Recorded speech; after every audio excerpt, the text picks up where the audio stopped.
विभागाचा भरपूर वाढतो आणि हा सीबीसीएस पॅटर्न ज्या वेळेला खऱ्या अर्थानं असा राबवायचा प्रयत्न केला त्यावेळेला वर्कलोड कमी व्हायला लागला आणि तिथला वर्कलोड हा तुमचा वर्कलोड ऑलरेडी हा तसा जनरल बेस असल्यामुळे तो तसा कॉन्स्टंट आहे. हा दोन फरक असल्यामुळं परत त्याच्यामध्ये कशा पद्धतीने राबवायचा कशा पद्धतीने हे करायचं बाहेरचा विषय घ्यायचा म्हटलं की वर्कलोड कमी होतोय आपल्याच विषयाचे पेपर कमी होतात मग तिथला वर्कलोड कमी होतोय. अशा प्रत्येक विद्यापीठाचे वेगवेगळे प्रॉब्लेम आहेत. आता ह्या प्रॉब्लेम मध्ये हे करत असताना आपल्याला जर समजा या प्रत्येक म्हणजे न्यू एज्युकेशन पॉलिसीचे जे ऑब्जेक्टिव्ह आहेत की त्याच्यामधून ग्लोबलायझेशन माननीय पंतप्रधान मोदी साहेबांचं जे आहे की ग्लोबल इंडियाला जर ग्लोबल करायचं असेल ग्लोबलायझेशन करायचं असेल तर एज्युकेशनच्या माध्यमातून आपल्याला हे साकार करता येते. परंतु हे करत असताना सगळं आता एवढे स्किल बेस्ड कोर्सेस मधून किंवा वेगवेगळ्या प्रकारचे कॉलेजमध्ये सुद्धा आपल्याकडे आता इनोव्हेशन इन्क्युबेशन स्टार्टअप वगैरे सगळे आता येऊ घातलेले आहेत म्हणजे नॅकनं आपल्याकडे ते आलेले आहेत. त्यामुळे आपण त्याच्यावर विचार करतोय आणि हे विचार करत असतानाच हे स्टार्टअप इनोव्हेशन इन्क्युबेशन हे सगळं करत असताना आपण प्राध्यापक आज करत आहोत परंतु हे विद्यार्थ्याकडून झालं पाहिजे. विद्यार्थ्याकडून ह्याच्यामध्ये सीबीसीएसच्या पॅटर्न मधून त्या विद्यार्थ्यामध्ये ह्या स्किल्स उतरवल्या पाहिजेत आणि त्या स्किल बेस्ड खरं तर आता जर नवीन धोरण येते त्या धोरणामध्ये विद्यार्थ्यांना प्रथम वर्षाची डिग्रीमध्ये जर आला तर पहिल्या वर्षामध्ये तो जर एक्झिट झाला तर तो सर्टिफिकेट कोर्स घेऊन बाहेर पडणार आहे. तो जर दुसरा 2 वर्ष पूर्ण केला तर ऍडव्हान्स डिप्लोमा म्हणून त्याला काहीतरी हे मिळणार आहे आणि तिसऱ्या वर्षी त्याला पूर्ण केला तर त्याला लायसन डिग्री मिळणार आहे असं त्याच्यामध्ये उल्लेख आहे. लायसन डिग्री म्हणजे लायसनिंग म्हणजे काय आता की सर जर समजा जर मी एखाद्या कुठल्या तरी ह्याचा जर 3 वर्षाचा कोर्स केला ऍडव्हान्स डिप्लोमा नंतर तर माझ्याकडे एक लायसन समजा माझा बॉटनी विषय आहे तर माझ्याकडे आमच्या काही विद्यार्थ्यांनी गार्डनिंगचा विषय केला तर माझ्याकडे गार्डनिंगचा आमच्या विद्यार्थ्याला लायसन द्यावं का. जुलांच्या विद्यार्थ्यांनी फिशरीचा केला तर फिशरी लायसन किंवा जे जे कुठं असतील आता जे कॉमर्समध्ये असतील ज्या विषयामध्ये असतील तर असे सिलेबस येतील का करावे का काय होतील. म्हणजे आता मॅडम सुद्धा म्हणत होत्या की हा बेसिक सिलेबस सगळा चेंज करून ऍडव्हान्स सिलेबस सांगता असताना लायसन द्यायचं कशाचं लायसनिंग डिग्री त्याच्याकडे असणार आहे. मग तो लायसन म्हणजे आज मग बऱ्याच वेगवेगळ्या प्रकारच्या ह्या कोर्सेस मधून तुम्हाला वेगवेगळ्या प्रकार समजा तो आर्ट मधला जर इंग्लिश मधला असेल किंवा तो हिंदीचा असेल आणि तो जर ट्रान्सलेशनचा करत असेल आणि एखाद्या वर्तमानपत्राने त्याला मागितलं किंवा चला त्याच्याकडे लायसनिंग ऑफ ट्रान्सलेशन अशी कशा डिग्री होतील किंवा कशा पद्धतीने काम करणं होईल. लायसनिंग झाल्यानंतर परत 4 वर्षाची डिग्री केली तर त्याच्यामध्ये परत काय म्हटलेलं आहे लायसनिंग डिग्री फॉर द रिसर्च ह्याच्याकडे रिसर्चचं लायसन येणार आहे. म्हणजे रिसर्चचं ट्रेनिंग त्याला 4थ्या वर्षामध्ये दिलं पाहिजे की रिसर्च मधल्या मेथोडॉलॉजी मेथड्स आणि त्याच्यावरती तो करिक्युलम तसा त्या विषयाने डेव्हलप केला पाहिजे आणि तो विद्यार्थी पुढे जाऊन रिसर्चसाठी एलिजिबल होणार आहे. रिसर्चसाठी एलिजिबल होणार आहे म्हणजे तो पीएचडीला ऑटोमॅटिकली रजिस्टर होणार आहे. मग तो परत आणखी एमएससीला किंवा पुढच्या एमएला किंवा त्या ह्याच्यात गेल्यानंतर त्याचं 1 वर्ष इथं झालेलं असणार थिअरिटिकली आणि तिथे गेल्यानंतर परत त्याच्या रिसर्च मेथोडॉलॉजी डिटेलमध्ये त्या विषयाच्या आणि तिथं मला तर असं वाटतं की मी एका लेक्चरमध्ये असं ऐकलं होतं आता ह्याच्यावरती आमचे डीन साहेब सविस्तर मार्गदर्शन करतील की तो विद्यार्थी रिसर्चला गेल्यानंतर रिसर्चमध्ये परत पीएचडीच्या 4 वर्षामध्ये किंवा 3 वर्षाच्या त्या कोर्समध्ये त्याचा जो काय कोर्स वर्क आहे त्या कोर्स वर्क मध्ये परत त्याला बीएड परत त्याच्या स्किल्स मेथड्स रिसर्च मेथोडॉलॉजी वगैरे वगैरे असे परत 4 विषय 3 वर्ष त्याला शिकल्यानंतर मग एक कुठंतरी त्याचं रिसर्च त्यातलं इनोव्हेशन करून मग त्याला पुढं डिग्री मिळणार आहे किंवा असं काहीतरी एक सर्व गुण संपन्न मग तो रिसर्चर होईल किंवा शिक्षक होईल असं काहीतरी त्याच्यातलं ध्येय किंवा काहीतरी एका लेक्चरमध्ये मी ऐकलं होतं. तर ह्या सगळ्या गोष्टी ठीक आहे आज आपण लवकर विचार करतोय आज 2020 ला पॉलिसी आली 2022 ला विचार करतोय 1986 ला ज्या वेळेला नवीन शैक्षणिक धोरण आलं त्याच्यावर आपण कधी विचारच केला नाही. आपण ऐकतच आजपर्यंत आलो. त्याच्यात ज्या काय सगळ्या होत्या त्या ऑटोमॅटिकली इनडायरेक्टली डायरेक्टली जे कंटिन्युअस इव्हॅल्युएशन सिस्टीम असाइनमेंट्स नंतर जे सेमिस्टर वगैरे वगैरे ऑटोमॅटिक गव्हर्नमेंट आणि ते विद्यापीठाचे कुलगुरू ते राबवत गेले आणि आपण त्या पुढे घेत आलो खरं तर आणि ते एज्युकेशन सिस्टीम झाली म्हणून आज खरं तर आपण न्यू एज्युकेशन सिस्टीमला तरी विचार करतोय आणि खरं तर आपण सर्वांनी प्राध्यापक आपण विचार असं करतो की बरेच जण असे विचार करतात मीटिंग मध्ये असं बसल्यानंतर माझं काय झालं आता कशाला बदलताय सर माझं एवढं तयार आहे कंटेंट सुद्धा की तेवढंच ते तुम्हाला काय करायचं मी गेला तुम्हाला काय करायचं ते करा. तो परत शिक्षक तितकाच परत 1-4-10 वर्षानंतर तेवढ्याच वयाला गेलेला असतो. तो म्हणतो माझं तेवढं तयार झालंय आता कशाला बदलायचं ह्यालाच आपण स्किल म्हणूया सर ह्यालाच आपण असं करत आपण जर सगळं पुढे ढकलत येणार असू तर परत आणखी त्या धोरणामध्ये त्या धोरणाच्या त्या पॉलिसीला इम्प्लिमेंट करायला सगळं समजून घ्यायला विद्यार्थ्यांच्या मनामध्ये किंवा त्याचं तेवढं ते left brain right brain analytical communication skill असेल किंवा त्याचं जे काय स्किल आहे ते स्किल डेव्हलप व्हायला तेवढा वेळ झाला. आणि मला तर असं वाटतं की आता मधल्या काळामध्ये इन्फोसिसचं सुद्धा प्रत्येक कॉलेजमधल्या प्रत्येकाचं कम्युनिकेशन स्किल आणि स्किल असे याच्यावरती ट्रेन द ट्रेनर म्हणून बऱ्याच शिक्षकांचं ट्रेनिंग देऊन त्यांना ट्रेन द ट्रेनर तयार केलेले आहेत महाराष्ट्रामध्ये. आणि त्याचाही उपयोग ह्या एज्युकेशन पॉलिसीमध्ये चांगला होईल. खरं तर आज दुपारी आता बरेच सत्र आहेत उद्घाटनाच्या याच्यामध्ये एवढं हे करायला नको. मला संधी दिली खरं तर आयोजकांना, मला माहित नव्हते तो बोलायचं माहित असतं तर आणखी चांगली तयारी करून त्या सीबीएसईच्या पॅटर्नवरती मला थोडा आवडता विषय आहे बोललो असतो. परंतु मला तरी पण आज संधी दिली इथं, त्याबद्दल मी संयोजकांचे आभार मानतो आणि मी थांबतो. धन्यवाद. जय हिंद, जय महाराष्ट्र. धन्यवाद सर. यानंतर माननीय प्राध्यापक नामदेव पेरगड सर यांचं स्वागत व सत्कार डॉक्टर एस जी बिराजदार सरांनी करावं असं त्यांना विनंती आहे. माननीय doctor Namdev पेरगड sir.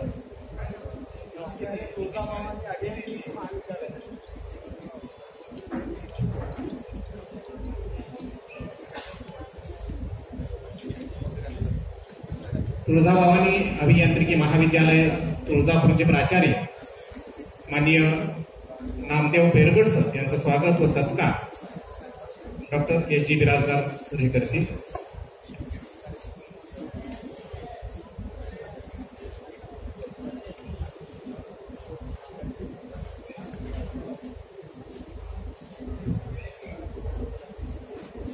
Doctor Babasaheb Ambedkar Marathwada विद्यापीठाचे कुलगुरू माननीय येवले सरांचा संदेश माननीय भालचंद्र वायकर सर हे आपल्याला देतील. मी विनंती करतो की माननीय भालचंद्र वायकर सर.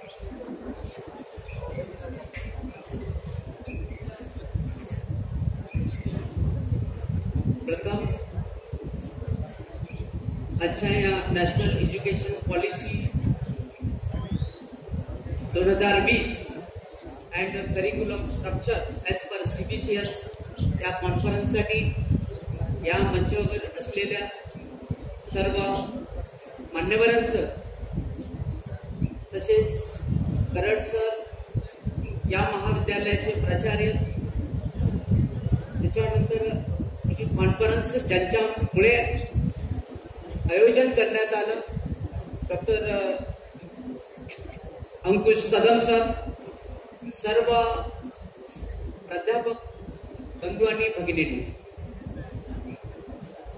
ही कॉन्फरन्स अगदी नवीन विषयावरती आपण अरेंज केली त्याबद्दल आणि आयोजन करण्यासाठी सर्व पैसा जागा आणि सर्व सुविधा या महाविद्यालयाच्या संस्थेने उपलब्ध करून दिल्या.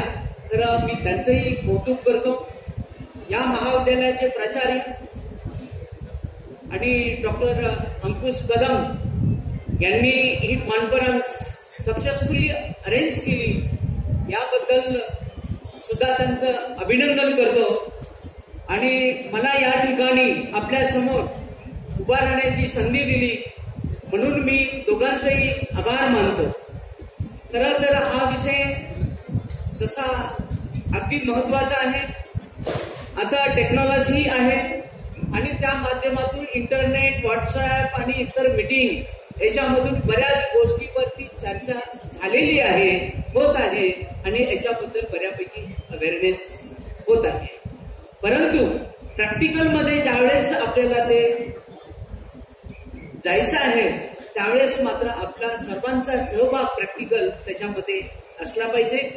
ज्यावेळेस कुठलीही सिस्टीम नव्याने आपण अप्लाय करतो त्यावेळेस अवेअरनेस असला पाहिजे.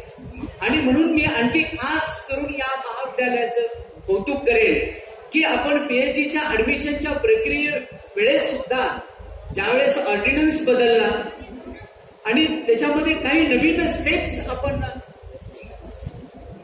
ऍड केलेल्या होत्या. प्रक्रिया थोडीशी कठीण होती परंतु UGCचे तंतोतंत नेम पाळावे. विद्यार्थ्याची डिग्री ही व्हॅलिड असली पाहिजे कुठल्याही नियमाचं उल्लंघन नाही झालं पाहिजे असं आमच्या व्हाईस चान्सलर सरांचं पाठीमागच्या सगळ्या केसेस लक्षात घेऊन त्यांनी ठरवलं होतं. आज खरं तेच संदेश या ठिकाणी देण्यासाठी येणार होते. NAP वर सुद्धा सरांचा प्रचंड मोठा अभ्यास आहे, कडक शिस्त आणि प्रत्येक गोष्ट बारकाईने समजून सांगणे, लोकांना पटवणे आणि ती अंमलात आणणे, विद्यार्थी केंद्रित हे संपूर्ण त्यांचे निर्णय असतात. आणि म्हणून त्यांना अगदी शेवटच्या टोकापर्यंत आपल्या कॉलेजपर्यंत यायचं होतं, परंतु त्यांना परभणीचा चार्ज कृषी विद्यापीठाचा दिलेला आहे. काल आपल्या विद्यापीठाची ऑनलाईन मुख्यमंत्र्यांबरोबर मिटिंग होती.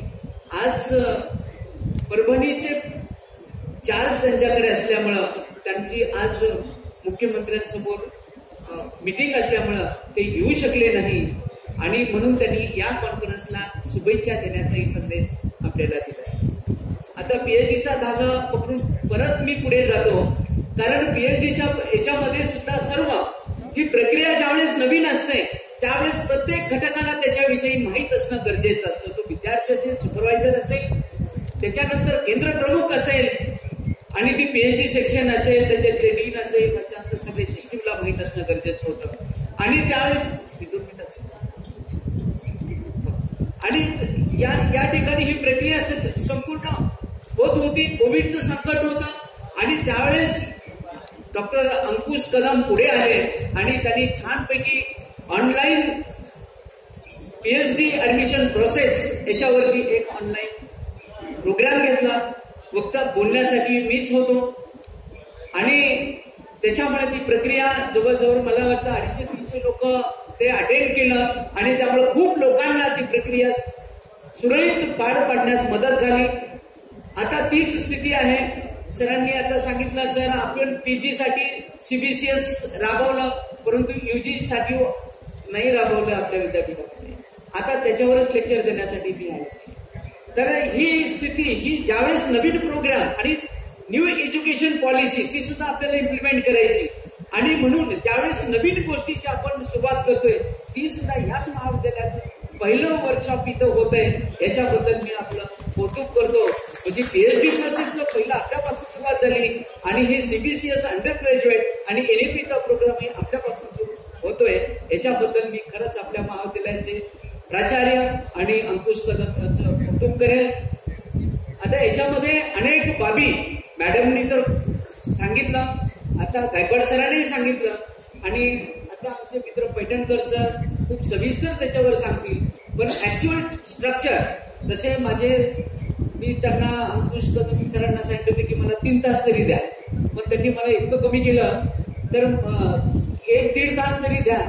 मी चांगले प्रेझेंटेशन बनवून आणले, कारण ओरली ऐकणं आणि ऍक्च्युअली तुम्हाला समजून घेणं हे फार महत्वाचं आहे. जर पॉवर पॉइंट प्रेझेंटेशनची कुठं व्यवस्था झाली तर मी छानपैकी ती प्रत्येक मुद्दे समजून सांगेन आणि ऍक्च्युअल तो तुमच्यापर्यंत इम्प्लिमेंट करण्यासाठी येणार आहे तो स्ट्रक्चर मी आपल्याला सांगेन.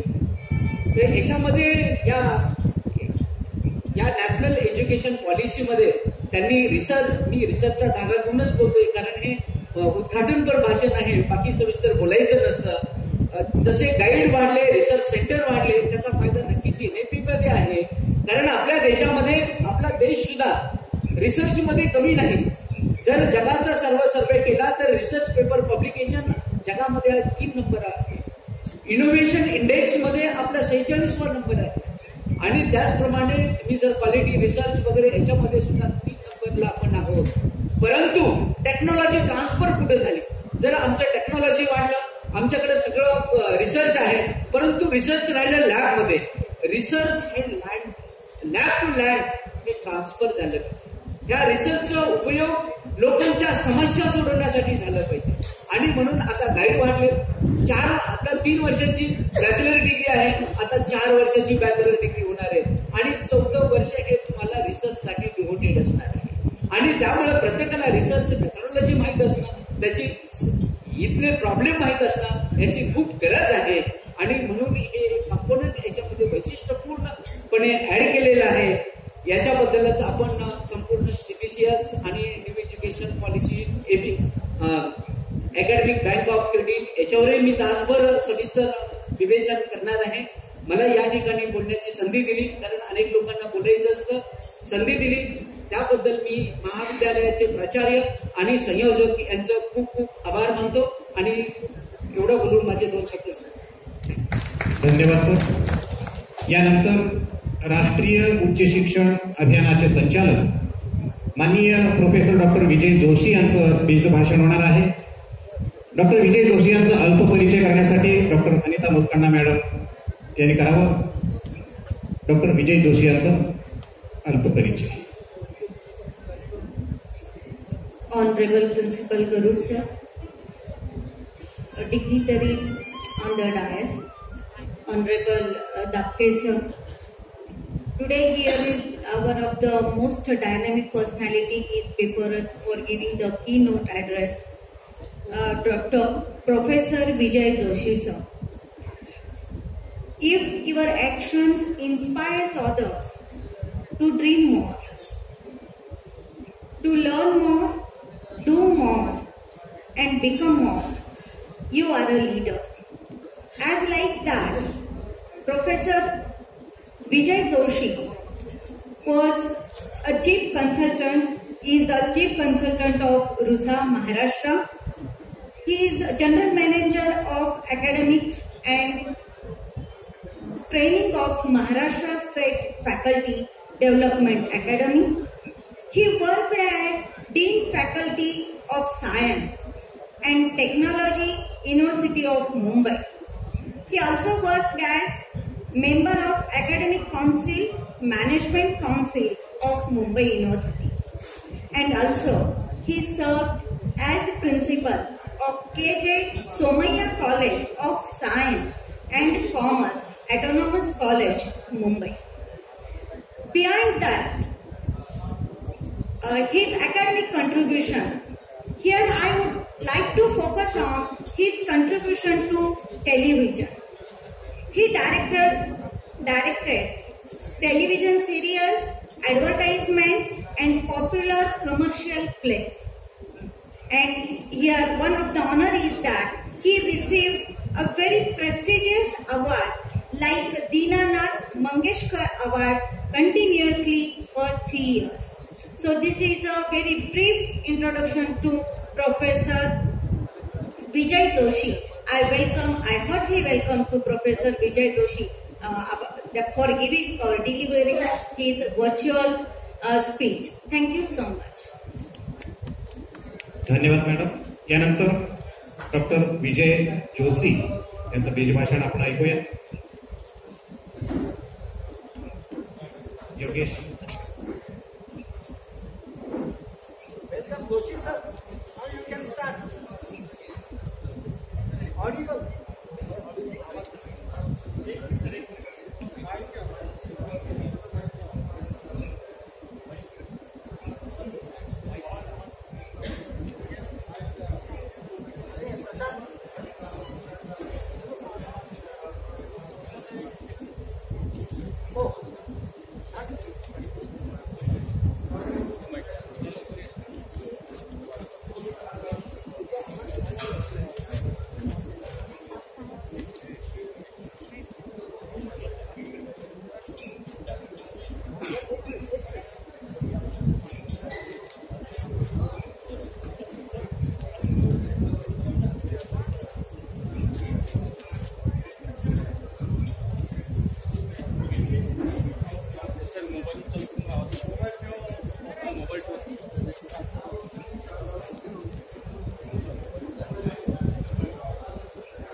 सर आता माझा आवाज ऐकू